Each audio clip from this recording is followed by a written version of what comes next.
ध्यान काल की वेला में श्रीमद् भागवत महापुराणांतर्गत वर्णन चल रहा था।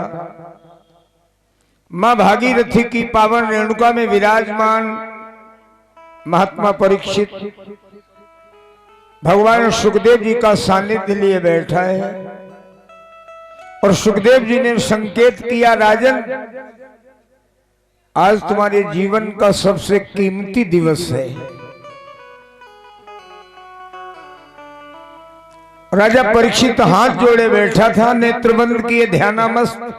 सुखदेव जी ने संकेत दिया तो राजा परीक्षित ने आंख खोल करके मंद मंद मुस्कुराते हुए सुखदेव जी की तरफ देखा और प्रणाम कर लिया। सुखदेव जी ने समझ लिया राजा परीक्षित को तक्षक की याद है ही नहीं, क्योंकि सातवां निर्देश सुनकर के भी राजा परीक्षित की मनस्थिति नहीं बिगड़ी। इसके माने राजा को तक्षक का भय नहीं है।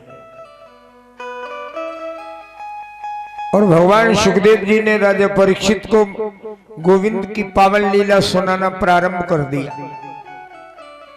मध्याह्न के समय में आप लोग श्रवण कर रहे थे, जिसके अंतर्गत भगवान द्वारिकाधीश के विवाह का प्रसंग चल रहा था। अब आप लोग ध्यान बिल्कुल मेरी तरफ कर ले। योगेश्वरेश्वर योगी राज द्वारिकाधीश के विवाहों का प्रसंग चल रहा था, जिसमें भगवान ने अपना प्रथम विवाह भीष्मक की बेटी रुक्मिणी के साथ किया। भगवान का रुक्मिणी के साथ में गंधर्व विवाह हुआ और भगवान का दूसरा विवाह ऋक्षराज जामवंत की बेटी जामवंती से हुआ।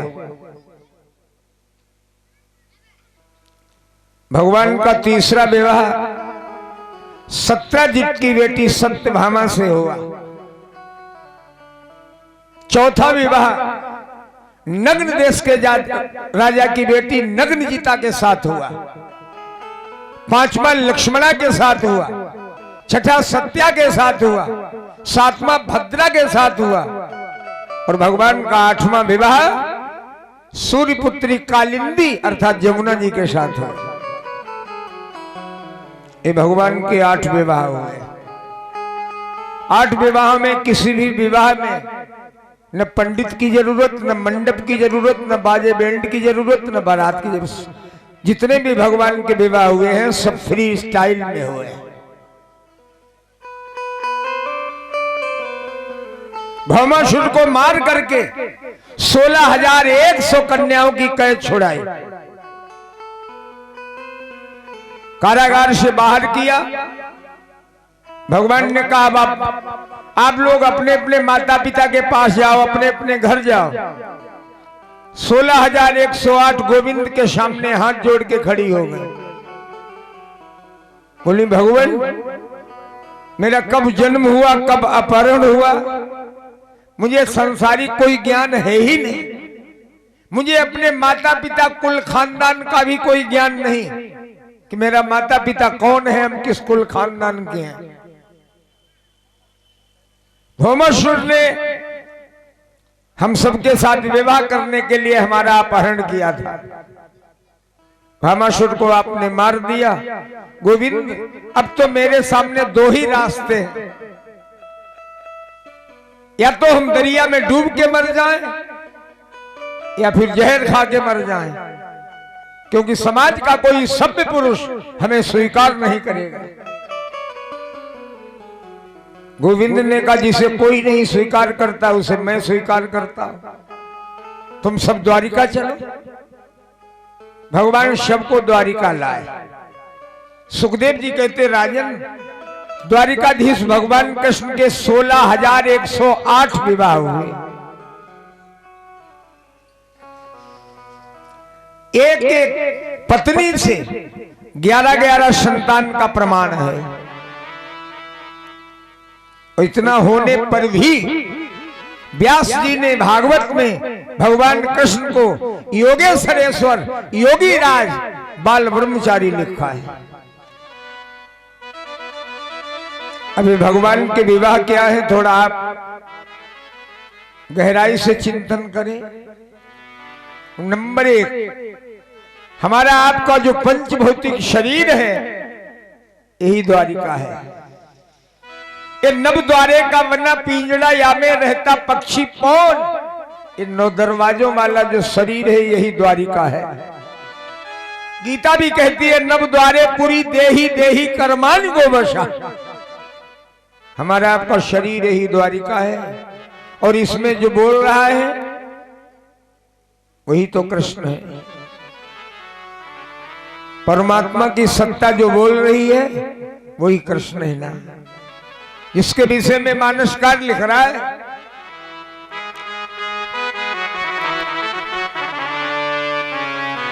जिसके विषय में मानसकार संकेत कर रहा है कि ईश्वर अंश जीव अविनाशी, ईश्वर अंश जीव अविनाशी, ईश्वर अंश जीव अविनाशी, ईश्वर अंश जीव अविनाशी, चेतन अमल सहेज सुख राशि, चेतन अमल सहज सुख राशि, चेतन अमल सहेज सुख राशि। हरि बोल।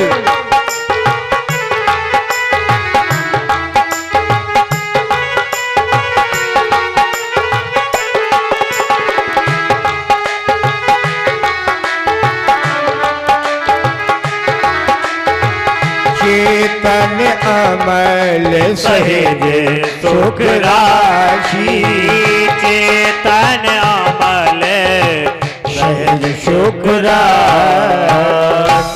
आत्मा परमात्मा चेती, परमात्मा का अंश जो आत्मा है वही तो कृष्ण है।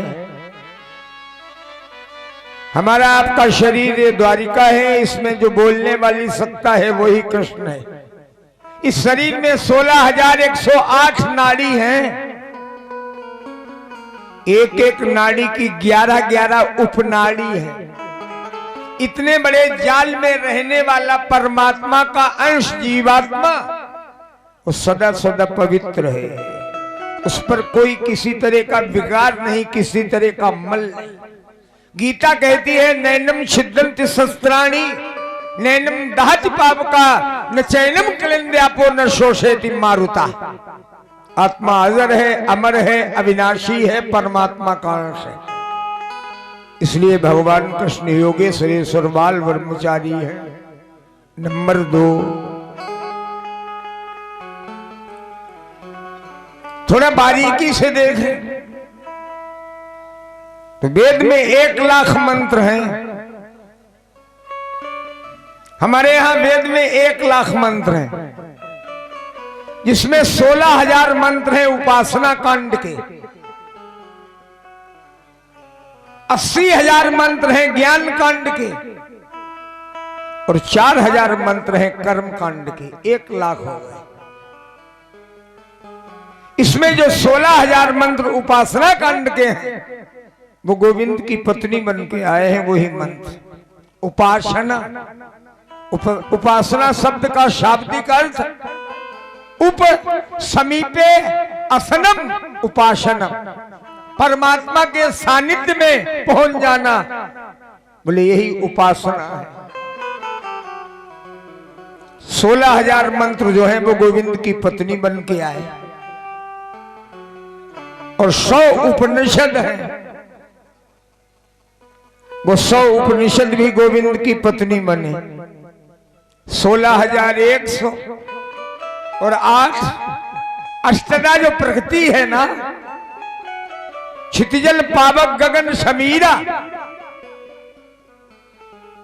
क्षिति जल पावक गगन समीरा मन बुद्धि और चित्त, ये जो अष्टधा प्रकृति है, ये गोविंद की पत्नी बन करके आए। इसलिए भगवान कृष्ण 16,108 पत्नियों के पति होने पर भी योगेश्वरेश्वर योगी राजबाल ब्रह्मचारी हैं। भगवान अपने परिकर के सहित द्वारिका में रह रहे हैं। सुखदेव जी कहते, राजन, गो ब्राह्मण हितार्थाय धर्म संस्थापनाय समय का निरीक्षण परीक्षण करते हुए वो परमात्मा मथुरा की कारागार में अवतरित हुआ। गोकुल में बधाई बजी, वृंदावन में बाल लीलाएं की और मधुपुरी में आकर के भोजराज कंस का उद्धार किया। अवतार से लेकर के कंस उद्धार तक भगवान की उम्र हुई 25 वर्ष की। भगवान द्वारिका में पहुंच करके द्वारिकाधीश बन करके 100 वर्ष द्वारिका रहे। राजन, भगवान मानव शरीर धारण करके इस धरातल पर 125 वर्ष रुके। 125 वर्ष की अवधि में द्वारिकाधीश श्याम सुंदर ने केवल एक मित्र बनाया, एक भगवान का सखा बना। या तो यूं कह लीजिए कि मित्र बनाना कठिन है, या फिर यूं कहिए मित्रता निभाना बहुत कठिन है। भगवान ने केवल एक मित्र बनाया और जिसका नाम भागवत में नाम नहीं आया। भागवत में तो व्यास जी ने संकेत किया कि द्वारिकाधीश कृष्ण का जो सखा था वो ब्राह्मण था। उस ब्राह्मण का पूरा परिचय, जीवन परिचय व्यास जी ने पद्म पुराण में लिखा है। भागवत में तो व्यास जी ने थोड़ा संकेत कर दिया है कि कृष्णस्यासीत सखा कश्चित् ब्राह्मणो ब्रह्मवित्तमा विरक्त इंद्रियार्थेषु प्रशांतात्मा जितेन्द्रिय। कृष्णस्यासीत सखा कश्चित्। सुखदेव जी कहते, राजा, कश्चित् कृष्ण से सखा आसीत, कृष्ण का कोई मित्र था। कश्चित्, वो मित्र कौन था? बोले ब्राह्मणों, ब्राह्मण था। कैसा ब्राह्मण था? ब्राह्मणों ब्रह्मवित्तमा,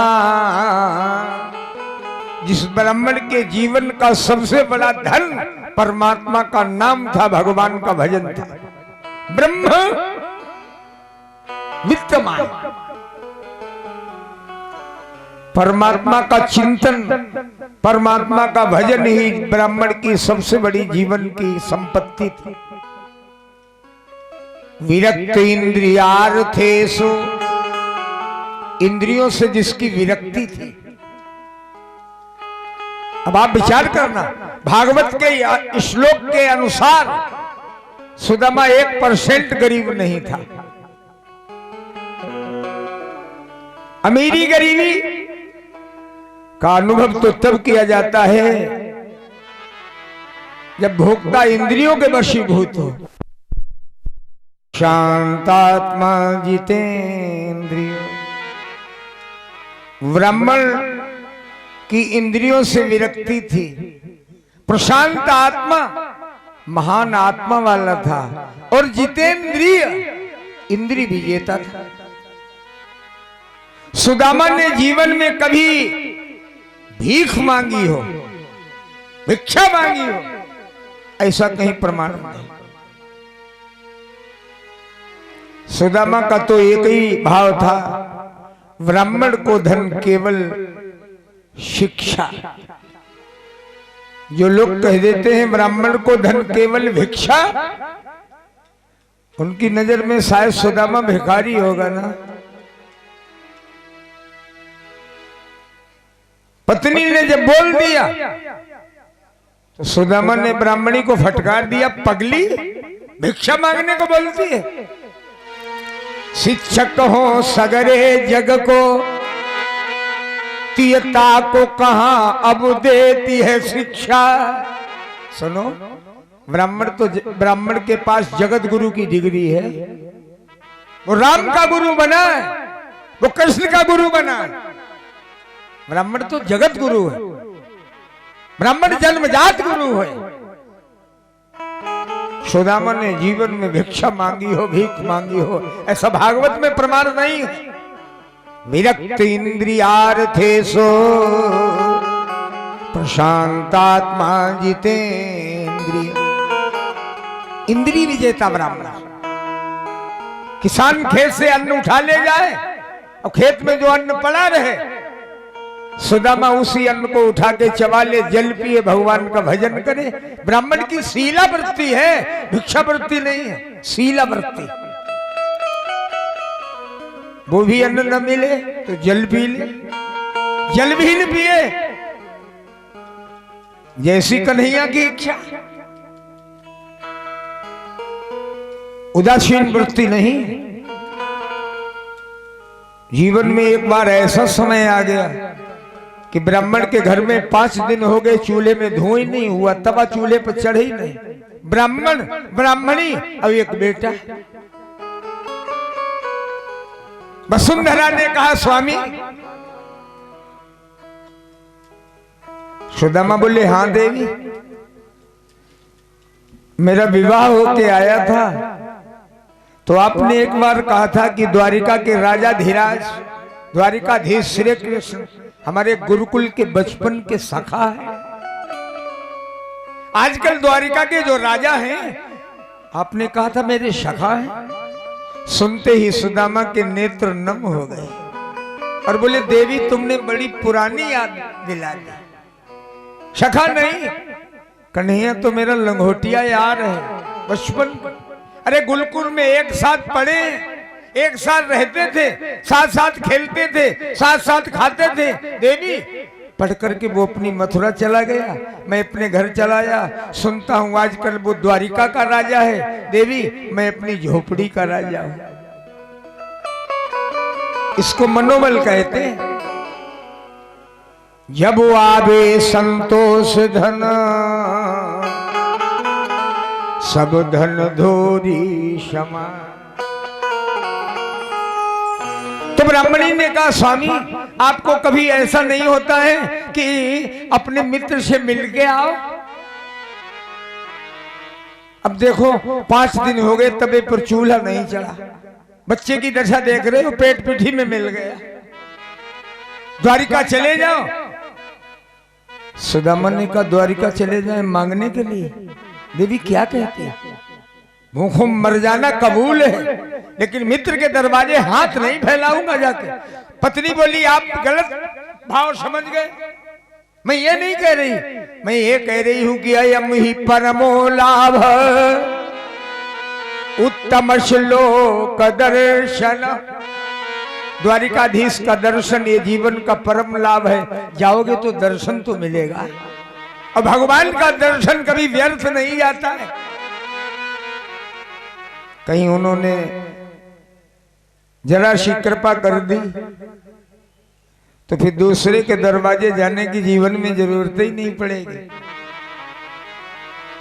अरे भिक्षा मांगने के लिए नहीं भेज रही, जाकर के द्वारिकाधीश का दर्शन करो। सुदामा बोला, देवी मैं तो रोज दर्शन करता हूं द्वारिकाधीश। ब्राह्मणी बोली, कैसे? सुदामा बोले, आंख बंद करके बैठ जाता हूं, योगी क्रिया के द्वारा दर्शन कर लेता हूं। योगी है, साधक है।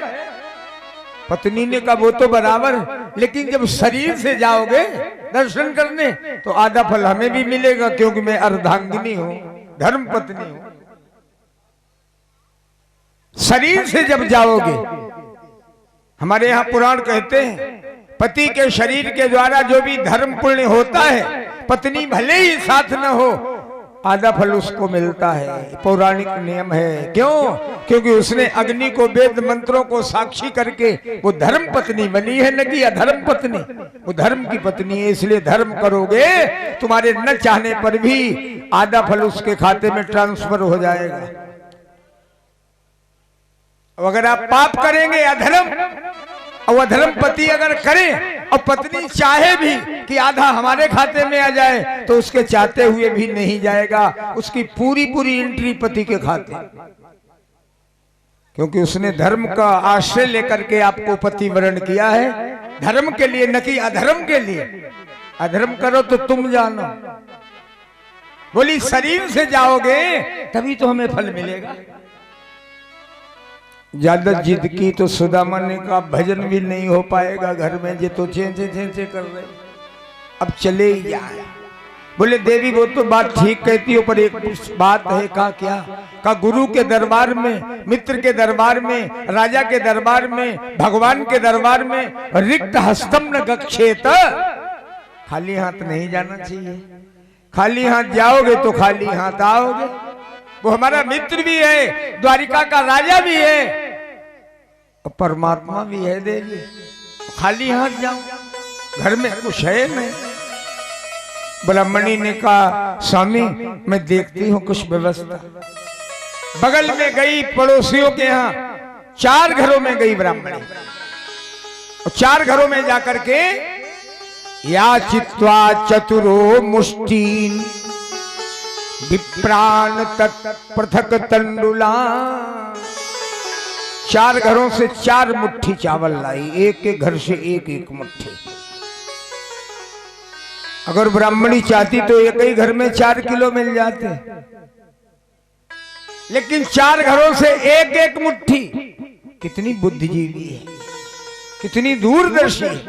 ब्राह्मणी ने विचार किया मेरा पति तो परम त्यागी है, और जब ये जाएंगे द्वारिकाधीश से मिलेंगे तो द्वारिकाधीश पूछेंगे भैया कैसे हो, तो मेरा पति एक ही जवाब देगा, कन्हैया मुझसे ज्यादा सुखी पृथ्वी पर दूसरा कोई नहीं। और जब चावल देखेंगे 4 मुट्ठी और 4 घरों के होंगे, तो द्वारिकाधीश कृपा करेंगे, समझ लेंगे कि 4 घरों के हैं, मेरे मित्र का घर का एक दाना भी नहीं, तभी कृपा कर देंगे। 4 मुट्ठी चावल लाई, पुराने कपड़े में पोटली बांध दी, और वसुंधरा ने सुदामा को प्रणाम किया, बोली स्वामी चले जाओ द्वारिका।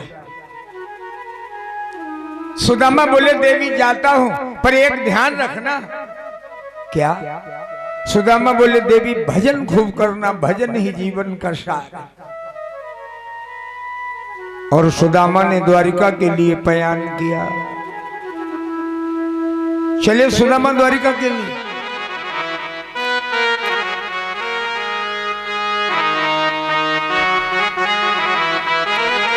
चले गणेश राधे मनाई सुदामा, चले गणेश मनाए सुदामा, चले गणेश मनाए सुदामा, चले गणेश मनाए सुदामा, कही सचिदानंद घन श्यामा, कई सचिता नंद घन श्यामा, सन्मुख देखो दधि अरुमीना, सन्मुख देखो दधि अरुमीना, सन्मुख देखो दधि अरुमीना, सन्मुख देखो दधि अरुमीना, कर पुस्तक दुए विप्र प्रवीणा, कर पुस्तक दुई विप्र प्रवीणा, कही सखीदानंद घन श्यामा,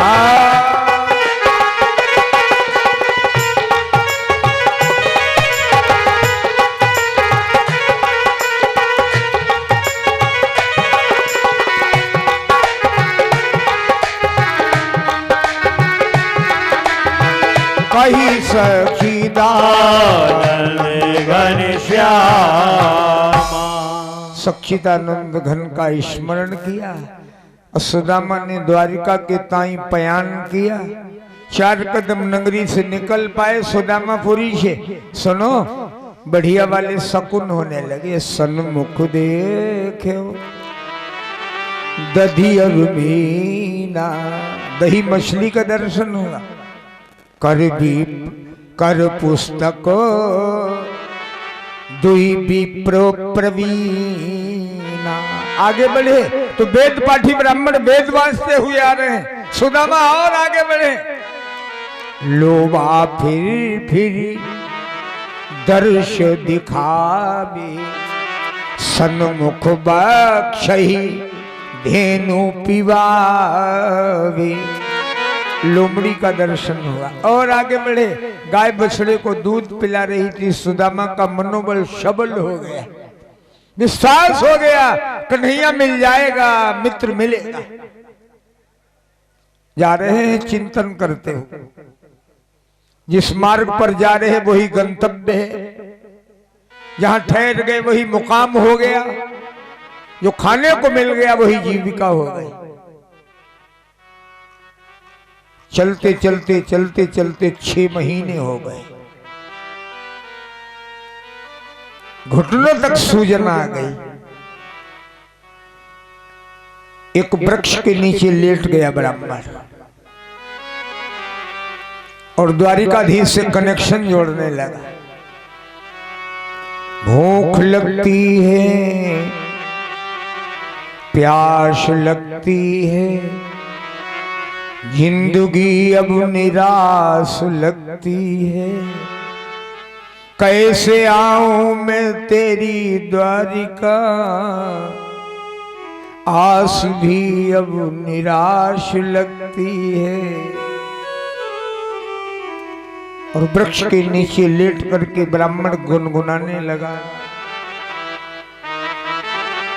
और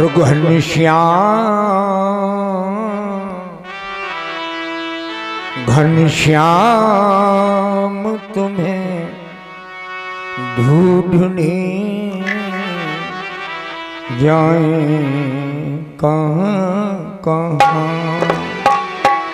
घनश्याम तुम्हें ढूंढने जाए कहाँ कहाँ। घनश्याम तुम्हें ढूंढने जाए कहाँ कहाँ। घनश्याम तुम्हें ढूंढने जाए कहाँ कहाँ। घनश्याम तुम्हें ढूंढने जाए कहाँ कहाँ। घनश्याम तुम्हें ढूंढने जाए कहाँ कहाँ। अपने विरह की याद, अपने विरह की याद, अपने विरह की याद दिलाए कहाँ कहाँ। अपने विरह की याद दिलाए कहाँ कहाँ। घनश्याम तुम्हें ढूंढने जाए कहाँ कहाँ। हरि बोल।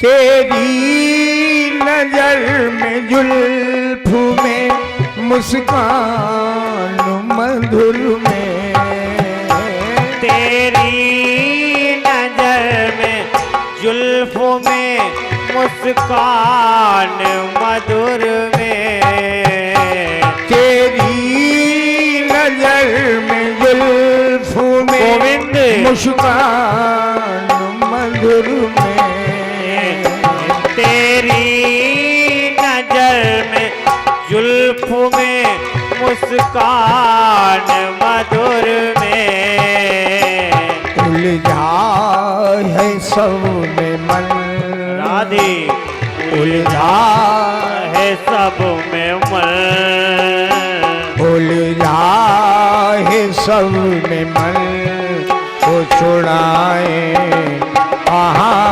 कहाँ, उलझा है सब में मन तो छुड़ाए कहाँ कहाँ, घनश्याम तुम्हें ढूंढने जाए कहाँ कहाँ।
सुदामा याद कर रहा है कन्हैया,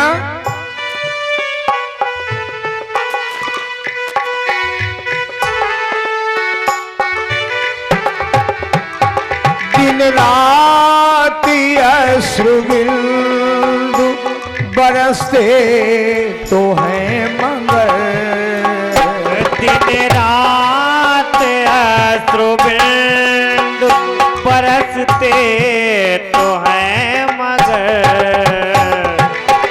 संत बिंदु जी का कितना निर्मल भाव है। दिन रात अश्रु बिंदु बरसते तो है मगर, दिन रात अश्रु बिंदु बरसते तो है मगर, इस तन में लगी आग, इस तन में लगी आग, इस तन में लगी आग बुझाए कहाँ कहाँ, इस तन में लगी आग बुझाए कहाँ कहाँ, घनश्याम तुम्हें ढूंढने जाए कहाँ कहाँ, जाए कहाँ कहाँ, जाए कहाँ कहाँ, जाए कहाँ कहाँ। घनश्याम तुम्हें ढूंढने जाए कहाँ कहाँ, अपने विरह की याद दिलाएं कहाँ कहाँ। याद करते करते ब्राह्मण सो गया वृक्ष के नीचे। अंतर्यामी आपु हरि देखी भगत की पी, सोवत ले ठाड़ो कियो पूरी द्वारिकाती